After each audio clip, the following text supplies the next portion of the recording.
अस्सलाम वालेकुम। 7.3 प्रॉब्लम हमने स्टार्ट किया हुआ था लास्ट लेक्चर में, और हमने ये देख लिया था कि हमारे पास जो है वो e dot n hat zero है, और जिसकी वजह से हमने ये कहा था कि क्योंकि हमारे पास ई डॉट एन हैट जो है वो जीरो है, तो उस लिहाज से हमारे पास जो है वो partial V over partial n जो है वो भी जीरो है। ई डॉट एन हैट का मतलब ये है कि normal derivative of electric normal component of electric field zero है, तो इट्स मीन कि आपके पास नॉर्मल डेरिवेटिव ऑफ पोटेंशियल जो है वो जीरो है। तो आपके पास जो है हमें प्रॉब्लम 3.5 जो कि चैप्टर थर्ड में हमने किया है, उससे हमें ये बात पता चलती है कि अगर आपके पास ये कंडीशन हो कि normal derivative of potential is equal to zero, तो और हम v को स्पेसिफाई करें, पोटेंशियल जो है जो हम जिसकी हम बात करें, अगर हम उसको स्पेसिफाई करें ऑन ऑल सरफेसेस, तो हमारे पास ये जो कंडीशन है कि पोटेंशियल या उसका नॉर्मल डेरिवेटिव जो है अगर हम उसको स्पेसिफाई कर सके on all the surfaces available, तो आपके पास जो पोटेंशियल है हम उसको यूनिकली डिटरमिन कर सकते हैं। अगर आपको ये बात समझ नहीं आ रही है तो आप इसके लिए प्रॉब्लम 3.5 को एक दफ़ा देख लें, उससे आपको ये बात क्लियर हो जाएगी कि आपके पास अगर v एंड उसके नॉर्मल डेरिवेटिव को अगर आप स्पेसिफाई करें, अगर आप उसको डिफाइन करें ऑन ऑल द सरफेसेस, तो फिर आपके पास जो है उसकी v की वैल्यू जो है उसको हम यूनिकली डिटरमिन कर सकते हैं। मतलब इन शॉर्ट इस केस में हम लोग क्या करेंगे कि हम कोई पोटेंशियल गेस कर लेंगे जो कि हमारे पास लैप्लास इक्वेशन को भी ओबे करे और हमारी जो बाउंड्री कंडीशन है उनको भी फिट करे, फिट उस पर बैठ जाए। ठीक है, हमारा मकसद यही है कि हमने एक ऐसा यूनिक पोटेंशियल या कोई भी एक ऐसा पोटेंशियल हमने गेस करना है जो हमारी बाउंड्री कंडीशन को भी सेटिस्फाई करे और हमारे जो है वो लैप्लास इक्वेशन को भी सेटिस्फाई करे। तो अब इन्होंने एक पोटेंशियल स्पेसिफाई किया है जिसकी वैल्यू मैंने कहा कि वो इसके बराबर है। अगर आप इस पोटेंशियल को देखें तो इस पोटेंशियल में जो हमारी जो हमने बाउंड्री कंडीशंस ली थी, हमने कहा था कि एक एंड के ऊपर कंडक्टर के जो हमारे पास सिलेंडर है बेसिकली उसके एक एंड के ऊपर जो है वो पोटेंशियल जीरो है। ठीक है, और हमारे पास जो दूसरा एंड है हमने उसके ऊपर पोटेंशियल को ले लिया था कांस्टेंट वी नॉट। तो अगर हम ये सपोज करें कि जेड एक्सेस के लॉन्ग हमारे पास हमारा सिलेंडर जो भी हमारी चीज़ है वो पड़ी हुई है, तो और उसका जो एक एंड है वो जीरो पे है, ओरिजिन पे है। अगर हमारा कोई सिलेंडर है तो यहाँ पे जीरो पे है, और जो दूसरा इसकी टोटल लेंथ अगर एल है तो ये डिस्टेंस एल पे पड़ा होगा ऑन दी जेड एक्सिस। ठीक है, तो आपके पास उस बाउंड्री कंडीशन के अकॉर्डिंग आपके पास z is equal to zero के ऊपर जो है वो पोटेंशियल जीरो है, और z is equal to L के ऊपर पोटेंशियल जो है वो v नॉट है। ये हमने बाउंड्री कंडीशन स्पेसिफाई की थी। तो अगर हम ये चीजें इधर पुट करें कि अगर हम z is equal to zero put करेंगे तो हमारा पोटेंशियल जो है वो जीरो आएगा, और अगर हम z को l पुट करेंगे तो हमारा पोटेंशियल v नॉट होगा, और z जो है वो ऑब्वियसली हमारे पास मेजर्ड अलोंग दी एक्सिस। तो ये हमारी जो कंडीशंस हैं उनको स्पेसिफाई कर रहा है और हमने एक पोटेंशियल को जो है वो यहाँ पे गेस कर लिया। तो यूनिकनेस थ्योरम हमें ये बताता है कि ये सोल्यूशन है हमारा, ये गारंटी करे क्योंकि हमारे पास जब हम बाउंड्री कंडीशन इस पर अप्लाई कर रहे हैं तो वो उनको सेटिस्फाई कर रहा है, तो इट्स मीन कि ये हमारा जो है वो सोल्यूशन, ये हमारा पोटेंशियल ठीक है। तो अब हम लोग इलेक्ट्रिक फील्ड अगर देखें तो इलेक्ट्रिक फील्ड जो है वो हमारे पास किसके बराबर होगी, negative of gradient of potential.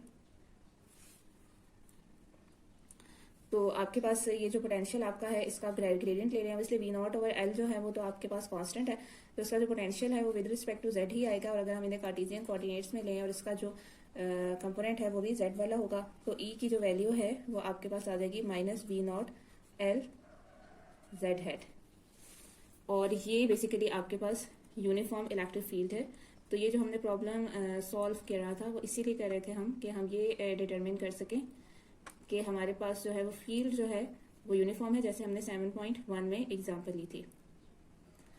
तो बेसिकली हमारे पास क्या है, हमने सिंपल क्या किया, हमने एक वायर जो कि हमारे पास 7.1 एग्जांपल में थी, हमने उसके एंड पे पोटेंशियल्स को स्पेसिफाई किया। उसके लिए हमने पहले बाउंड्री कंडीशंस देखी, फिर उसके बाद हमने कहा कि सिलेंड्रिकल सरफेस के ऊपर J dot n head zero है, अदरवाइज जो है वो चार्ज जो है वो लीक करना शुरू हो जाएगा इनटू द सराउंडिंग। और उसके अलावा फिर उसके हिसाब से e dot n hat zero हो गया, फिर नॉर्मल डेरिवेटिव और पोटेंशियल जीरो है, और फिर हमने वी को डिफाइन किया। अगर हमारे पास कंडक्टिंग मटेरियल को अगर हम रिमूव कर दें तो ये प्रॉब्लम काफ़ी ज़्यादा डिफिकल्ट हो जाएगा, लेट्स सपोज मिसाल के तौर पे आपके पास अगर कोई वायर है, अगर आप उसके सेंटर में से अगर आपके पास लेट्स सपोज सिलेंड्रिकल एक वायर है और उसके एंटर बीच में से आप उसको मतलब रिमूव कर दें कंडक्टिंग मटेरियल को और साइड वाली से मेटल प्लेट रह दें, जैसे आपकी बुक के अंदर फिगर के अंदर ड्रॉ किया हुआ है 7.3 फिगर के अंदर। इसे न्यू अगर आपके पास मेटल प्लेट्स में बीच में कोई मीडियम ना हो, एक प्लेट के ऊपर पॉजिटिव है, एक प्लेट के ऊपर नेगेटिव है, इनके दरमियान में इलेक्ट्रिक फील्ड है, एक जगह पे potential V is equal to 0 है और एक जगह पे जो आपके पास पोटेंशियल है वो आपके पास V is equal to V0 है और आपके पास इलेक्ट्रिक फील्ड लाइंस इस तरीके से आपके पास आ रही हैं, ठीक है। तो इस अगर तो आपके पास कंडक्टिंग मटेरियल है, क्योंकि हमने पीछे जो भी चीज़ें की वो हमने एक सिंपल कंडक्टिंग मटेरियल के लिए की और उस कंडक्टिंग मटेरियल के अंदर हमने फाइंड की इलेक्ट्रिक फील्ड और जिसकी वैल्यू आई माइनस V0/L और जो कि हमारे पास एक यूनिफॉर्म इलेक्ट्रिक फील्ड है।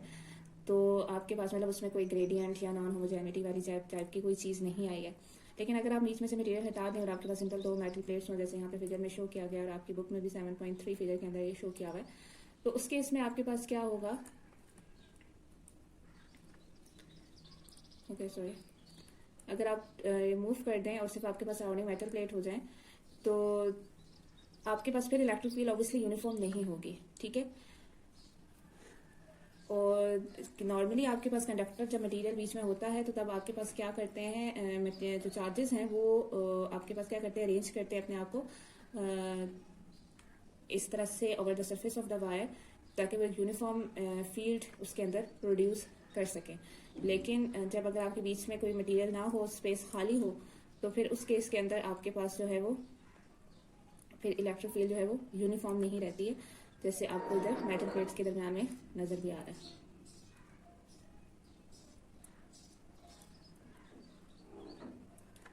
ओके, हम अब थोड़ी सी थ्योरी जो है वो पढ़ लेते हैं। 300 पेज पे जो है ये इलेक्ट्रोडायनामिक का चैप्टर नंबर 7 में है। हम उसको थोड़ी सी थ्योरी पढ़ के उसका ओवरव्यू कर लेते हैं। तो हमारे पास क्या है कि I don't suppose there is any formula in physics more familiar than Ohm's law. जैसे हमें पता है कि आपके पास ओहम्स लॉ बहुत ज़्यादा फेमिलियर आपके पास फार्मूला है जो बहुत छोटी क्लासेस से आप पढ़ना शुरू हो जाते हैं, लेकिन ये लॉ इतना कोई ट्रू नहीं है। It's not really a true law in the sense of Coulomb's and Ampere law, that it's a rule of thumb that applies pretty well to many substances. मतलब आप ये नहीं कह सकते कि ये ऐसा फार्मूला जैसे कूलम लॉ या एम्पेयर्स लॉ है कि जैसे आप हर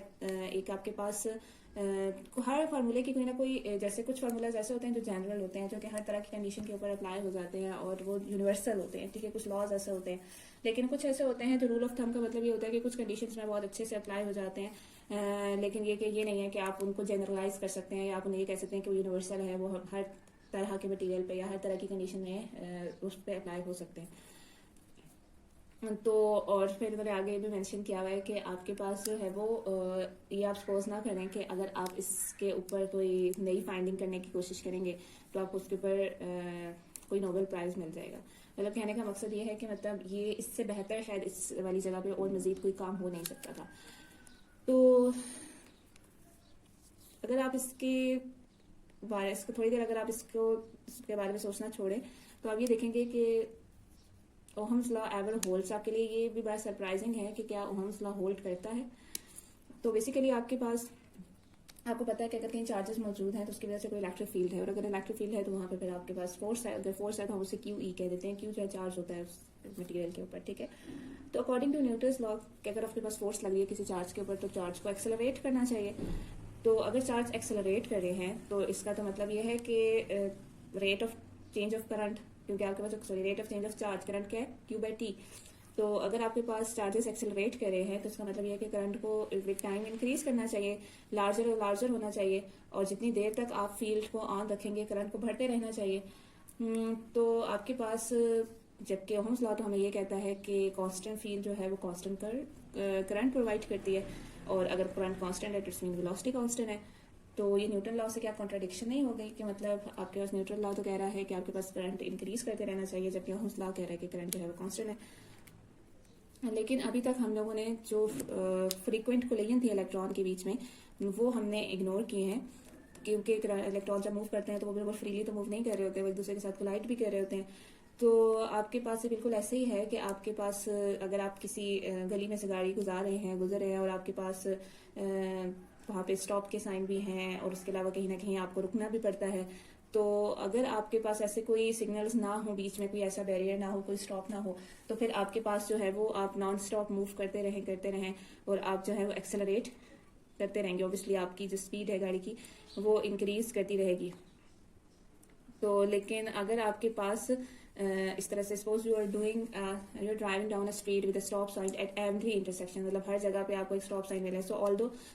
you accelerate constantly in between, मतलब आप जब भी दो बैरियर्स के दरमियान में या जहाँ पे भी आप स्टॉप कर रहे हैं उसके दरमियान में अगर आपको कॉन्स्टेंटली भी एक्सेलरेट करेंगे, लेकिन तब भी you are obliged to start all over again with each new block, मतलब जहाँ पे भी ऑब्वियसली आप रुक रहे हैं फिर उसके बाद जहाँ पे भी आप जब दोबारा स्टार्ट करें तो आपको दोबारा से स्टार्ट करना पड़ेगा, फिर एक्सेलरेट करना पड़ेगा, फिर आगे जाके रुकेंगे, फिर एक्सेलरेट करना पड़ेगा, फिर आगे जाके रुकेंगे। तो जो आपकी एवरेज स्पीड अगर हम कैलकुलेट करें आपकी स्पीड की एवरेज, तो वो आपके पास जो है वो कांस्टेंट रहेगी, जो आपकी एक एवरेज स्पीड है। तो आपके पास in spite of the fact that is safe for the periodic average stop you are always accelerate, हालांकि बीटवीन स्टॉप्स के दरमियान में तो आप एक्सेलरेट कर रहे थे, लेकिन आपकी जो एवरेज स्पीड है वो फिर भी कांस्टेंट रही, क्योंकि आप कॉन्स्टेंटली बीच में कहीं ना कहीं रुकते जा रहे थे। तो अगर आप लेट्स सपोज जो डिस्टेंस है, लेट्स सपोज आपके पास ब्लॉक का यहाँ पे इन्होंने वर्ड यूज किया हुआ है कि अगर आप एक स्टॉप से दूसरे स्टॉप तक जा रहे हैं, तो अगर आपके पास जो उन ब्लॉक्स या एक ब्लॉक से दूसरे ब्लॉक तक जा रहे हैं, एक्सेलरेट करते हैं और फिर उसके बाद आप स्टॉप करते हैं जब ब्लॉक एंड हो जाता है, तो लेट्स सपोज अगर आपका जो ब्लॉक है उसकी जो लेंथ है वो आपके पास लैम्डा है, और जो आपकी एक्सेलरेशन है उस ब्लॉक के दरमियान में मूव करते हुए वो आपके पास जो है वो ए है, तो आपको कितना टाइम लगेगा उस ब्लॉक को पूरा मूव करने में, तो वो आप सिंपल आप इक्वेशंस बेसिकली वो आप निकाल सकते हैं सेकेंड इक्वेशन ऑफ मोशन से। बेसिकली ये बिल्कुल बेसिक सा है। तो इनिशियल वेलोसिटी अगर आप 0 ले लें, तो डिस्टेंस अगर लैम्डा है, तो आपके पास जो टाइम आएगा वो आपके पास जो है 2 लैम्डा ओवर ए आ जाएगा। तो दो ब्लॉक्स के दरमियान में मूव करते हुए जो टाइम लग रहा है वो आपके पास है 2 लैम्डा बाय ए।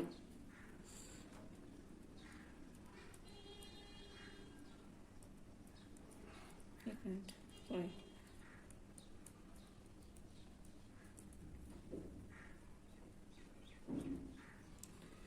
तो आपके पास इतना उसको टाइम लगा, और जो आपकी एवरेज स्पीड है ऑब्वियसली वो आपके पास क्या हो जाएगी, अगर आप अपनी एवरेज स्पीड निकालना चाह रहे हैं तो आपके पास इनिशियल स्पीड अगर आप अपनी 0 ले रहे हैं, क्योंकि हर बार जब आप नई स्टार्ट करते हैं तो आप स्टार्ट में स्टॉप कर रहे होते हैं, इनिशियली आप रेस्ट पे होते हैं, फिर आप एक्सेलरेट करते हैं कुछ टाइम के लिए एंड देन फिर आप उसके बाद दोबारा से स्टॉप कर जाते हैं। तो एवरेज स्पीड आपके पास होती है v i plus v f divided by 2, तो अगर वी आई 0 है तो सिंपल वी एफ बाई 2 हो जाएगी। तो वी एफ आपके पास कहाँ से आ जाएगी, फर्स्ट इक्वेशन ऑफ मोशन से। तो आपके पास जो वी एफ है वो सिंपल आपके पास क्या होगी, v i plus a t, तो अगर वी आई 0 है तो v f simple a t हो जाएगी। तो आपके पास इन शॉर्ट जो वी एवरेज है वो आपके पास हो जाएगी ए टी बाई 2, क्योंकि वी एवरेज क्या है, v i plus v f divided by 2। तो वी आई अगर 0 ले रहे हैं और वी एफ 80 के बराबर है, तो वी एवरेज जो है ना वो आपके पास 80 बाई 2 के बराबर हो जाएगी। असल में मैं अभी जिस जगह पे बैठ के हूँ, ये यहाँ पे मैंने अपना तो मोबाइल वगैरह सेट कर लिया है, तो ये जगह जो है वो सही कंफर्टेबल नहीं है, इसलिए मेरा फ़ोन बार बार हिल रहा है बहुत ज़्यादा, और इसकी वजह से सही वीडियो नहीं बन रही। मैं इसको बस इस एग्जाम्पल और इसके आगे जो थ्योरी है इसको यहाँ पे फाइंड अप करके ना, तो फिर आपको दूसरी लोकेशन चेंज करके तो फिर वहाँ पे वीडियो मैंने शुरू कर ली थी, तो एक सेटअप कर दिया था, आप देखिए कॉन्टीन्यूसली हिल रहा है, जो कि जिसकी वजह से अजीब सी बस आप थोड़ी सी, क्योंकि इसमें अब ज़्यादा बातें थी, ज़्यादा लिखने वाला काम इतना नहीं था, तो इसलिए मैंने कहा चलो मैं इसको कंटिन्यू कर लेती हूँ, तो फिर उसके बाद में बाकी वाला जो नेक्स्ट वाला है वो इंशाल्लाह की सही जगह पर बैठ के करूँगी, क्योंकि जहाँ पे मैं बैठी हुई हूँ यहाँ पे ये बहुत ज़्यादा प्रॉब्लम कर रहा है, बहुत ज़्यादा फ़ोन हिल रहा है। ठीक है, खैर तो अभी हम लोग जो पढ़ रहे थे हमने ये देख लिया कि हमारे पास जो उसकी एवरेज स्पीड है वो 80/2 है, और जो हमने टाइम कैलकुलेट किया बिटवीन द ब्लॉक्स, जो उसको टाइम लगेगा वो square root of 2 lambda by A है। तो आप टाइम की, बस मैं आपको ऐसे ही बताती जा रही हूँ, बस आपने क्या करना है, ये जो एवरेज स्पीड आई इसमें जो आपने टाइम की वैल्यू कैलकुलेट की थी वो आप पुट करेंगे, तो आपके पास जो वी एवरेज आ जाएगा वो आपके पास आ जाएगा square root of lambda a by 2। ठीक है, तो यहाँ से आपको ये पता चल रहा है कि जो वी एवरेज है वो इस फार्मूले से आपको पता चल रहा है कि वो प्रोपोर्शनल है to the square root of acceleration, और अगर आपके पास वी एवरेज जो है वो प्रोपोर्शनल है to the square root of acceleration, तो इसका क्या मतलब हुआ कि आपके पास जो है करंट को भी स्क्वायर रूट ऑफ फील्ड के प्रोपोर्शनल होना चाहिए। मतलब जैसे हमने भी पीछे बात की कि आपके पास जो है वो फील्ड जो है वो उसकी वजह से फोर्स लग रही है, फोर्स की वजह से एक्सेलरेशन हो रही है, एक्सेलरेशन होने की वजह से स्पीड अप हो रहा है, स्पीड अप हो रहा है तो इसका मतलब ये है कि आपके पास चार्ज पर यूनिट टाइम जो है वो भी इंक्रीज कर रहा है। अगर charge per unit time increase कर रहा है तो इट्स मीन के करंट को इंक्रीज करना चाहिए। जबकि ओम्स लॉ हमें ये कहता है कि करंट जो है वो कांस्टेंट रहता है। अगर फील्ड अगर आपके पास कांस्टेंट है तो इस जो एक्सप्रेशन है इससे आपको ये पता चल रहा है कि वी एवरेज जो है वो प्रोपोर्शनल है to the square root of the acceleration. तो इसका मतलब ये हुआ कि करंट को भी प्रोपोर्शनल होना चाहिए to the square root of the field. ठीक है, तो इन प्रैक्टिस चार्जेस जो होते हैं वो ऑलरेडी बहुत फास्ट होते हैं अपनी थर्मल एनर्जी की वजह से। तो लेकिन थर्मल मोशन जो होती है वो बहुत रैंडम होती है असल में। ठीक है, और जिसकी वजह से वो रैंडमली इधर उधर मूव कर रहे होते हैं तो उनकी नेट स्पीड जो होती है वो जीरो हो जाती है। लेकिन जो इंपॉर्टेंट हमारे लिए होती है वो थर्मल मोशन नहीं होती क्योंकि वो तो रैंडम होती है। लेकिन जो ड्रिफ्ट वेलोसिटी होती है वो हम उससे ज़्यादा कंसर्न है। तो आपके पास drift velocity we are concern with is a tiny extra bit. ठीक है, तो आपके पास इन्होंने प्रॉब्लम 5.20 का भी रेफरेंस दिया है, वहाँ पे इन्होंने ड्रिफ्ट वेलोसिटी को फाइंड किया हुआ है, तो वो भी आप लाजमी देख लीजिएगा। तो बेसिकली आपके पास जो टाइम कोलिजन है is actually much shorter than we supposed. मतलब जिसमें पार्टिकल जो इलेक्ट्रॉन्स हैं जब वो मूव कर रहे होते हैं एक मटेरियल कंडक्टर के अंदर, तो जब एक दूसरे के साथ कोलाइड कर रहे होते हैं तो जो उनके कोलिजन का टाइम है वो काफी बहुत ज्यादा शॉर्ट होता है। ठीक है, तो अगर हम लोग फॉर सेक ऑफ आर्गूमेंट अगर हम ये सपोज कर लें कि हमारे पास जितने भी चार्जेस है वो सब डिस्टेंस लैम्डा मूव करते हैं बिटवीन कोलिजन्स। जैसे हमने पीछे जो एग्जांपल ली उससे हम रिलेट करना चाह रहे हैं। जैसे पिछले एग्जांपल में हमने गाड़ी के एग्जांपल ली कि गाड़ी डिफरेंट स्टॉप्स पे रुक रही है और हर स्टॉप पे रुकती है, फिर वो उसकी स्पीड जीरो होती है, देन वो एक्सेलरेट करती है, फिर वो दूसरे स्टॉप तक जाती है, फिर उसके बाद दूसरे स्टॉप पे जाकर दोबारा रुकती है। तो हर दो स्टॉप्स के दरमियान में जो डिस्टेंस है वो लैम्डा है। इसी तरह हम यहाँ पे भी सपोज कर लेते हैं कि चार्जेस जो है वो ट्रैवल कर रहे हैं और हर कोलिजन जो है वो बेसिकली उनका स्टॉप है। जब वो कोलिजन करते हैं तो वो स्टॉप होते हैं, थोड़ी देर के लिए उनकी स्पीड जीरो होती है। तो हर दो कोलिजन्स के दरमियान में जो वो डिस्टेंस ट्रैवल कर रहे हैं वो लैम्डा है। ठीक है, और कोलिजन्स जो हैं अगर हम उनको एक्सपोज कर लें कि वो थर्मल वेलोसिटी उनकी हम स्पीड को थर्मल स्पीड कर लें जो कि आपके पास नॉर्मली हर वक्त चार्जेस के पास होती है, हर वक्त वो मूव कर रहे होते हैं किसी सर्टेन थर्मल स्पीड से। तो बेसिकली अगर हम वो सपोज कर लेंगे उनकी स्पीड है वो वी थर्मल है और जो उनको टाइम लग रहा है बिटवीन द कोलिजन्स वो टी है और जो डिस्टेंस है बिटवीन द कोलिजन वो अगर हमारे पास लैम्डा है तो आपके पास सिंपल टाइम क्या हो जाएगा, डिस्टेंस डिवाइडेड बाय स्पीड। तो डिस्टेंस जो है वो आपके पास लैम्डा है बिटवीन द कोलिजन्स और जो स्पीड जिससे मूव कर रहे हैं उसको हमने कह दिया कि वो हमारे पास वी थर्मल है। ठीक है, तो हमारे पास जो टाइम है असल में आप बुक अपने सामने रखेंगे तो आपको ये बात मेरी समझ आ जाएगी। मैं आपको ये प्रेफर करूंगी कि आप ये बुक को सामने रख के फिर ये करें, क्योंकि अभी मेरा फ़ोन बहुत ज़्यादा हिल रहा है और मैं जो हूँ ना बार बार अब जब दिखती हूँ तो वो और भी ज़्यादा सारा कुछ हिलने लग जाता है। तो अब बेसिकली अब आपके पास टी जो है वो लैम्डा बाय वी थर्मल हो जाएगा और आपके पास वी एवरेज जैसे अभी हमने ऊपर कैलकुलेट की है वो AT/2 है। तो वो इस केस में भी इसी तरह होगा कि अगर उसकी एक्सेलरेशन a है और टाइम t लग रहा है, इनिशियल वेलोसिटी 0 होती है, तो फिर उसके हिसाब से उसकी जो एवरेज स्पीड है वो आपके पास सिंपल AT/2 हो जाएगी और t जो कैलकुलेट किया वो जब आप पुट करेंगे तो आपके पास वी एवरेज की वैल्यू हो जाएगी a lambda by 2 v thermal. ठीक है, तो अगर आपके पास जो है ये वी एवरेज आ गई। ठीक है, तो अगर आपके पास n molecules per unit volume है और f फ्री इलेक्ट्रॉन्स हैं आपके पास, मतलब अगर आपका जो मटीरियल है उसके अंदर n नंबर ऑफ मॉलिक्यूल्स हैं पर यूनिट वॉल्यूम और स्मॉल f फ्री इलेक्ट्रॉन्स है पर मॉलिक्यूल, तो आपके पास और हर जो मॉलिक्यूल है या फिर हर उसके ऊपर जो चार्ज है वो Q है और उसका जो मास है वो m है, तो करंट डेंसिटी किसके बराबर हो जाएगी। ठीक है, तो बेसिकली करंट डेंसिटी आपके पास होती क्या है, बेसिकली करंट डेंसिटी का जैसे हमने भी जे का पीछे फार्मूला देखा था करंट पर यूनिट एरिया, इसके अलावा आपके पास जो है वो करंट डेंसिटी जो है वो हम इस तरीके से भी कैलकुलेट कर सकते हैं, रो वी से भी हम उसे कैलकुलेट कर सकते हैं। ठीक है, रो जो है वो आपके पास चार्ज डेंसिटी है और आपके पास वी जो है वो आपके पास उनकी एवरेज स्पीड है। तो अगर n नंबर ऑफ मॉलिक्यूल हैं पर यूनिट वॉल्यूम, ठीक है, तो नंबर ऑफ मॉलिक्यूल और f फ्री इलेक्ट्रॉन पर मॉलिक्यूल, मतलब एक मॉलिक्यूल के पास f इलेक्ट्रॉन्स हैं तो एक मॉलिक्यूल उसके पास f इलेक्ट्रॉन्स है और ऐसे ही n मॉलिक्यूल हैं तो टोटल कितने इलेक्ट्रॉन हो जाएंगे nf। और हर इलेक्ट्रॉन के ऊपर जो चार्ज है वो क्या है, Q है, या हर मॉलिक्यूल के ऊपर हर इलेक्ट्रॉन के ऊपर या फिर आप हर मॉलिक्यूल का ले लें चार्ज जो है वो Q है। तो आपके पास जो है वो टोटल चार्ज कितना हो जाएगा, NFQ। अगेन मैं ये रिपीट कर देती हूँ। बेसिकली मैं आपको ये कह रही हूँ कि अगर आपके पास n नंबर ऑफ मॉलिक्यूल हैं और f फ्री इलेक्ट्रॉन है पर मॉलिक्यूल, मतलब एक मॉलिक्यूल के पास f फ्री इलेक्ट्रॉन है और ईच विद चार्ज Q और मास m, तो आपके पास जो डेंसिटी हो जाएगी, चार्ज डेंसिटी, वो हो जाएगी n number of molecule multiply by free electron पर मॉलिक्यूल और उसका चार्ज। ठीक है, तो ये टोटल चार्ज डेंसिटी हो जाएगी और इसको जब आप वी एवरेज से मल्टीप्लाई करेंगे तो ये आपके पास आ जाएगा J करंट डेंसिटी। तो आपके पास वी एवरेज की वैल्यू आपने पीछे कैलकुलेट की है अभी, तो वी एवरेज की जो हमारे पास वैल्यू आई है वो हमारे पास किसके बराबर आई थी, ए टी बाई टू हमारे पास वी एवरेज था, एंड देन फिर उसकी वैल्यू जब हमने पुट की तो वो हमारे पास था a lambda by two v thermal, और बाकी आपके पास एन एफ क्यू आ जाएगा। ठीक है, तब अगर मैस एम है, force is equal to m a होता है, तो ए आपके पास क्या हो जाएगा, एफ ओवर एम। तो ए की जगह आप एफ ओवर एम पुट कर दें।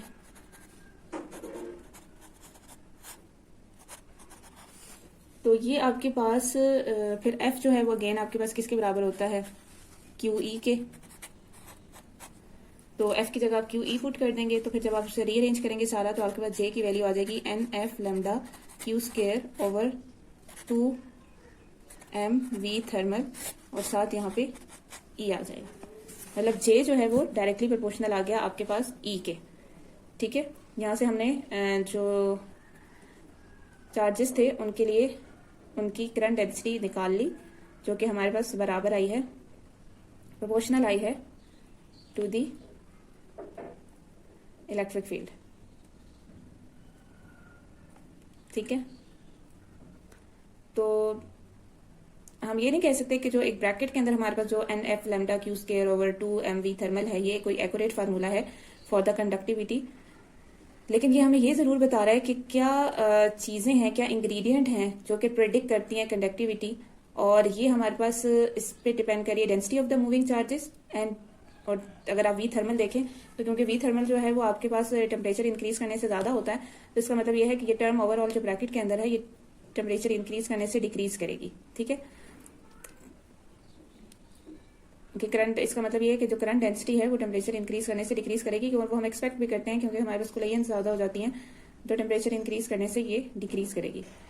तो एज अ रिजल्ट आपके पास of all the collision the work done by the electric force is converted into heat in the resistors. तो जितनी भी कोलिजन हो रही होती है उसकी वजह से आपके पास जो भी इलेक्ट्रिक फोर्स ने उसके ऊपर वर्क डन किया होता है, उसकी वजह से जो उनके पास एनर्जी आई होती है वो कोलिजन की वजह से क्या होती है, हीट में कन्वर्ट हो जाती है, और वो रेजिस्टर के को ट्रांसफर हो जाती है। इसलिए work done per unit charge जो है उसको हम पोटेंशियल कहते हैं। जैसे आपको पता है work done per unit charge potential v होता है, और जो चार्ज या करंट फ्लो कर रहा है पर यूनिट टाइम उसको हम आई कहते हैं। तो पावर डिलीवर आपको पता है किसके बराबर होती है, वी इंटू आई, और इसे आई स्क्वायर आर भी कहते हैं। ये जॉल्स हीटिंग लॉ है, और आई जो है वो करंट है इन एम्पेयर्स, आर जो है वो रेजिस्टेंस है ओहम, और पी जो है वो आपके पास पावर है जिसका यूनिट जो है वो जॉल्स पर सेकेंड है। तो बेसिकली यहाँ से हमारे पास जो कंक्लूजन निकला वो हमारे पास ये निकला कि हमारे पास जे जो है वो डायरेक्टली प्रोपोर्शनल है ई के, करंट डेंसिटी जो है वो डायरेक्टली प्रोपोर्शनल है ई के, लेकिन हमारे पास जो ब्रैकेट के अंदर जो फैक्टर्स आ रहे हैं ये भी कंडक्टिविटी को अफेक्ट करते हैं। थर्मल मोशन जो है, उनकी जो स्पीड है, जो टेम्परेचर है, ये सब चीजें भी आपस में रिलेट कर रही हैं। ऐसा नहीं होता कि आपके पास इलेक्ट्रिक फील्ड को कॉन्स्टेंटली इंक्रीज करते रहने से जे जो है वो कॉन्स्टेंटली ही इंक्रीज करता रहता है। कोलिजन्स को हम इग्नोर नहीं कर सकते, उनकी वजह से एनर्जी लॉसेस भी होते हैं, और जॉल्स हीटिंग इफेक्ट भी आता है, जिसकी वजह से कंडक्टिविटी पे फर्क पड़ता है, और जिसकी वजह से आपके पास करंट डेंसिटी के ऊपर भी फर्क पड़ता है। ठीक है, तो अब आके आपके पास प्रॉब्लम्स हैं, और हम उनमें से कुछ प्रॉब्लम्स करेंगे, फिर उसके बाद, अभी फिलहाल तो ये थ्योरी थी, अब हम उसके बाद कुछ प्रॉब्लम्स करेंगे, वो मैं आपको नेक्स्ट वीडियो के अंदर इंशाल्लाह करवाऊंगी।